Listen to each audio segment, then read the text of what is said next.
President Donald Trump, and a Moneymaker-Pool, Getty Images.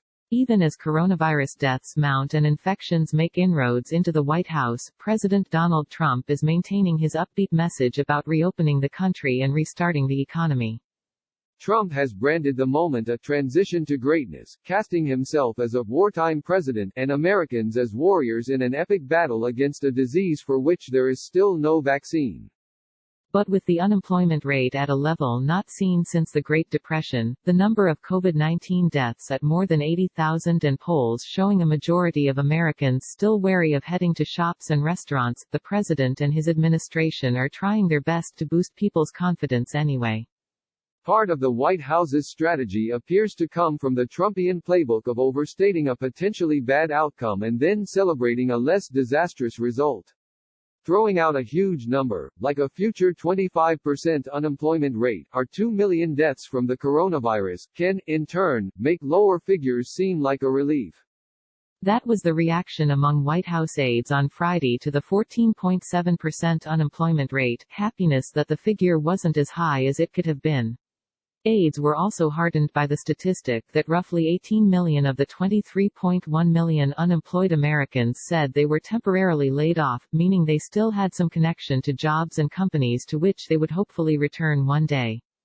Economists largely do not share the president's rosy view, nor his assurances that the third and fourth quarters of 2020 will automatically transition into an economic rebound.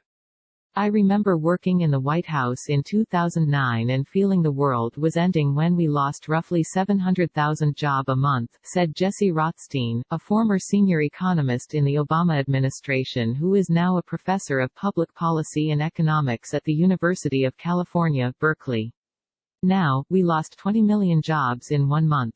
There is just no comparison. For Trump, the pivot to the economy is a messaging play for his White House legacy and his re-election campaign. If he can cast himself as the wartime president who resurrected the economy from a pandemic, that is a far better political narrative than the one the Democrats are pushing, that Trump underplayed the virus's threat and oversaw an ad hoc and ill-fated response effort. The president and the White House are looking for ways to boost economic growth by urging Americans to return to work, as well as considering tax cuts for the next relief package, bound to please Wall Street and goose the stock market, which Trump views as its own form of polling. Many Republicans close to the White House privately believe the markets will rebound long before the employment numbers do. One Republican close to the administration said the White House is in denial about the true scale of the carnage to the jobs market, according to interviews with 6 senior administration officials and close White House advisors.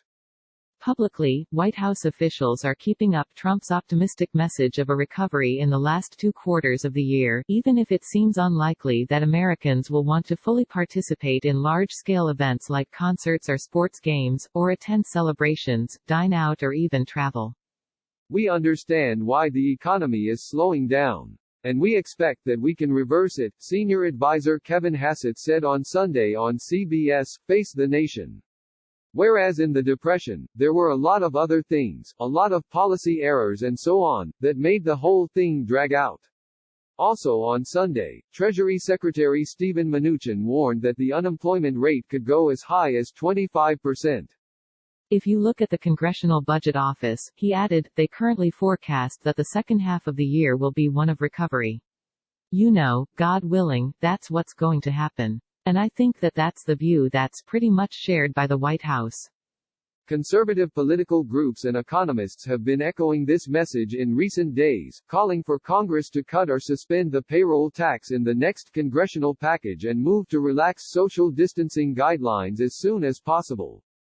On a private call with conservatives last week, the director of the National Economic Council, Larry Kudlow, predicted that the U.S. would see an economic rebound in the summer months, and argued that the White House was trying to move from the stage of rescuing the economy to boosting and incentivizing growth, said one person on the call, even if, to outsiders, it felt like the economy was still in free fall.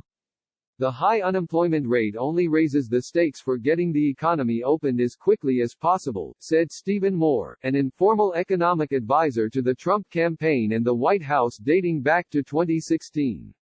We're starting to see the victims of the shutdown. What the data is telling us is that people laid off were the lowest income and minimum wage workers.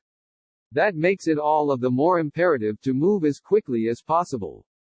Critics of the Trump administration, including many health officials, do not agree with the sudden reopening of the economy without greater capacity to test Americans for the virus or trace the path of infections. Trump's own top health officials have largely disappeared from public events and briefings. It is not unrealistic that there will be some type of economic bounce back, said Rothstein, the economics professor and former Obama official. Whether it could be the third quarter depends on the president doing his job at some point and getting the public health part of this done. We don't seem any more ready to reopen than we did 2 months ago. Even the White House, with its superior resources and medical professionals, is struggling to contain the virus after one of the president's valets and the vice president's top spokesperson tested positive for COVID-19 last week, diagnoses that concerned top administration officials who work in close quarters and attend meetings without wearing masks. Hassett on Sunday called the White House a scary place to go to work right now, and Vice President Mike Pence opted to avoid the White House over the weekend after his top spokesperson tested positive. Pence was tested for the coronavirus on Sunday, one official said, and it came back negative. Deputy White House Press Secretary Judd Deere said in a statement that, in addition to social distancing, daily temperature checks and symptom histories, hand sanitizer, and regular deep cleaning of all workspaces, every staff member in close proximity to the president and vice president is being tested daily for COVID-19 as well as any guests.